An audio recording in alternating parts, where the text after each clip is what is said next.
Hello guys, again I am here with third unit of DA, Greedy and Dynamic Algorithm, lecture 4. In previous lecture we have started with a dynamic programming, its principle, and we have seen the 0/1 knapsack problem using dynamic programming.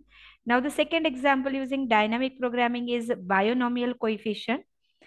So binomial coefficient, this problem, they have given a very simple formula where the value of n and k is given.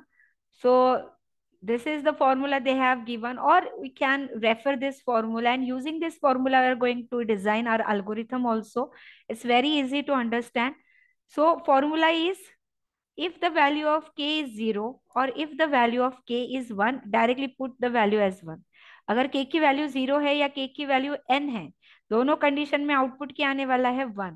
But if the value of k is between 0 and 9 n, मतलब 0 से greater है और n से less है, so in that condition, so you have to make a addition of this n minus 1 k minus 1 position as well as n minus 1 and k position. इसका algorithm हम देखते हैं कि इसको अल्गोरिथमिक वे में कैसे लिखा है.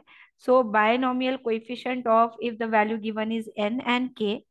सो हमने कंडीशन क्या देखा था कि इफ द k इज 0 और k is 1, then you have to return as a 1. Simple. But if this condition is not true, so the else it will go and it will going to again calculate the binomial coefficient of n minus 1 comma k minus 1 plus binomial coefficient of n minus 1 and k. तो ये वाला formula जो है ये हमको याद रखना है, n minus 1 k minus 1 and again n minus 1 and k. And in our book they have given it in a very simple and another way.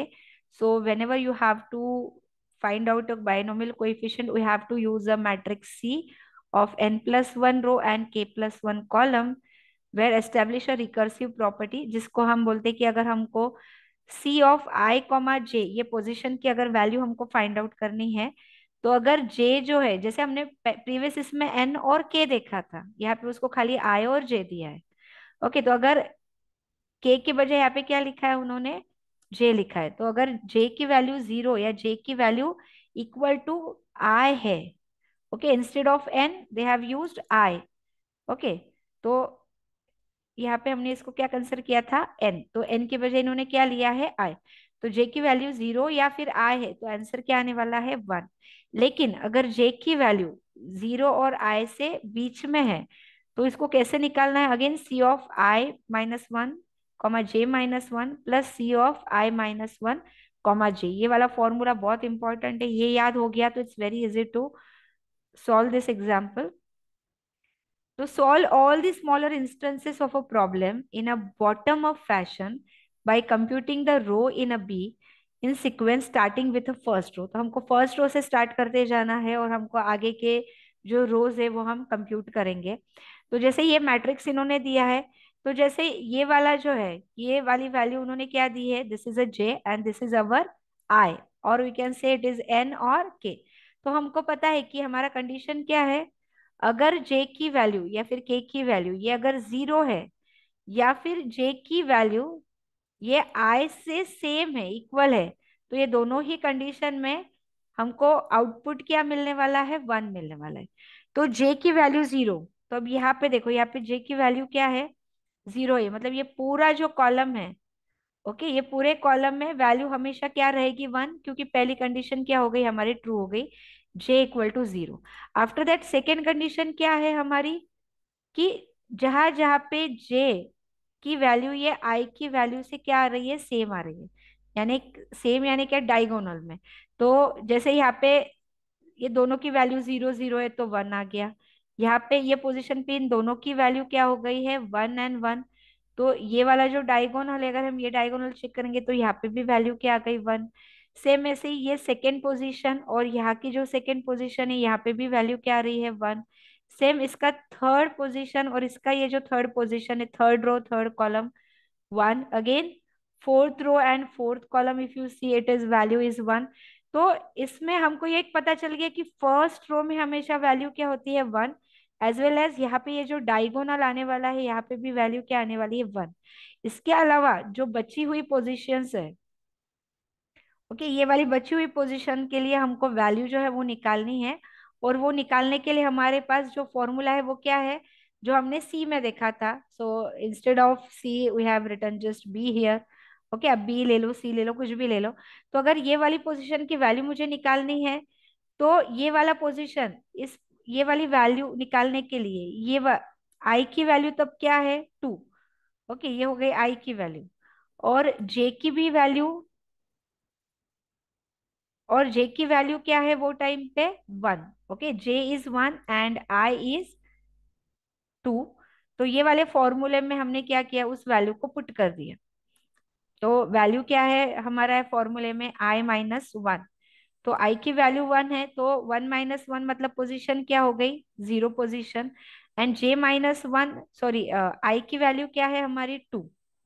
यहाँ पे आई की वैल्यू 2 है, जे की वैल्यू क्या है हमारी, आई की वैल्यू 2 है, जे की वैल्यू 1 है, वो डाल दिया। इसको माइनस कर दिया, कॉमा 1 - 1 कर दिया, तो यहाँ पे क्या आ गया, 1, 0।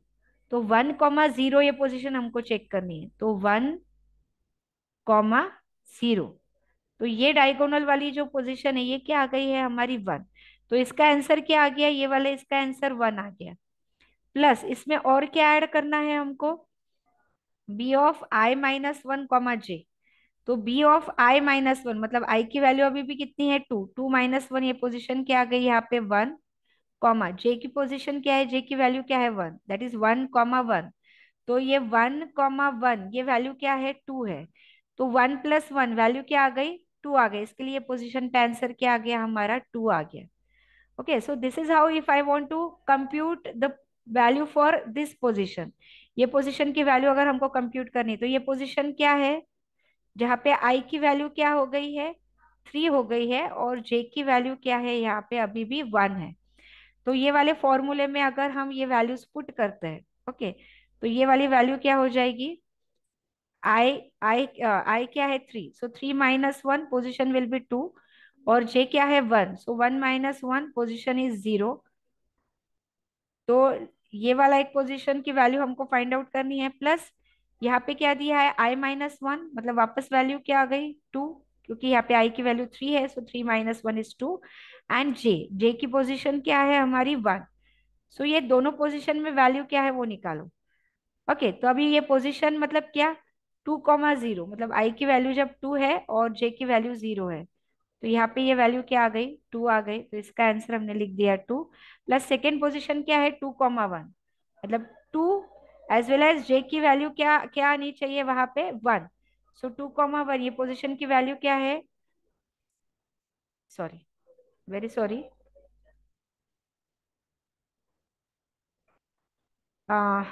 2, 0 जो पोजीशन है, दैट इज आई की वैल्यू 2 एंड जे की वैल्यू 0। ये पोजीशन में हमको आंसर क्या मिल रहा है, यहाँ पे 1 मिल रहा है। सेकेंड पोजीशन, जे आई की वैल्यू 2 एंड जे की वैल्यू 1। ये वाला जो पोजीशन है ये हमको आंसर क्या मिल रहा है, 2 मिल रहा है, दैट इज प्लस हमने क्या कर दिया, इसको हमको प्लस करना है, दैट इज 2।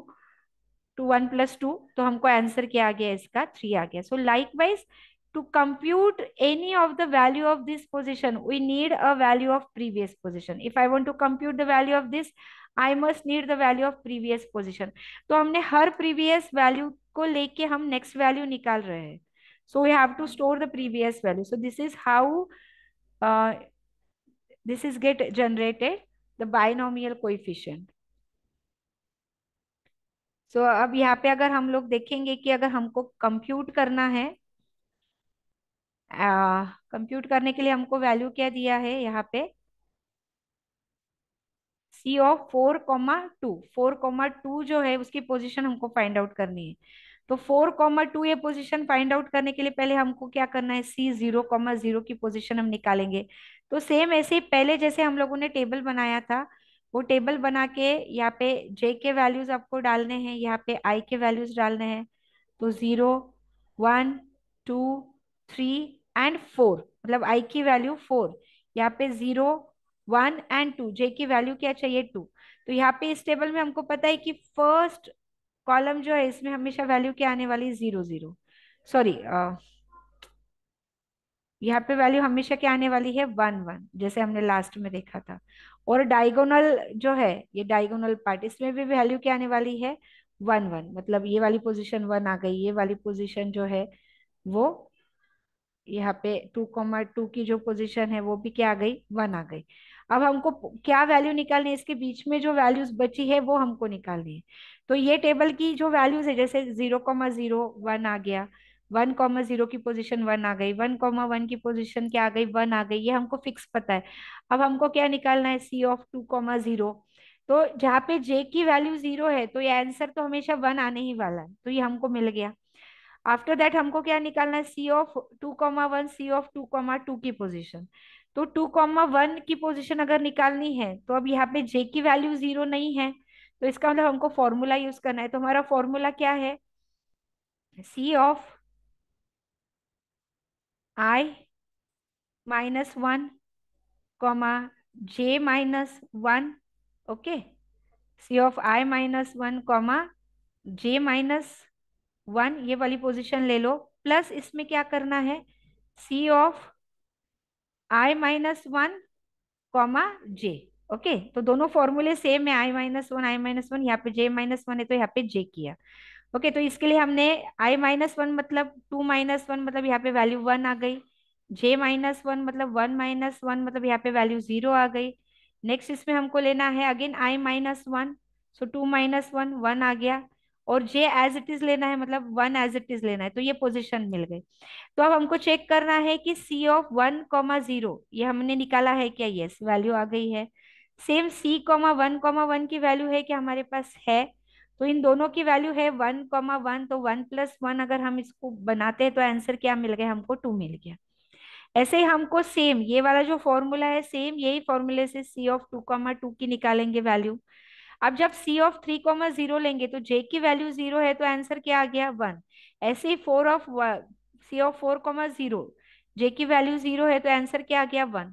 लेकिन जब C of 3 1 3 2 निकालना है तो जो मैंने फॉर्मूला बताया वही फॉर्मूले को यूज करना है। आप देखोगे जब हम ये फॉर्मूले से ही हम वैल्यू निकालते हैं तो ये वैल्यू हमने प्रीवियसली कहीं ना कहीं क्या की हुई है, कंप्यूट की हुई है, जो हमको प्रीवियस स्टेप से मिल जाती है। सो likewise you can find out the answer. So I hope you understood this. Thank you so much for watching.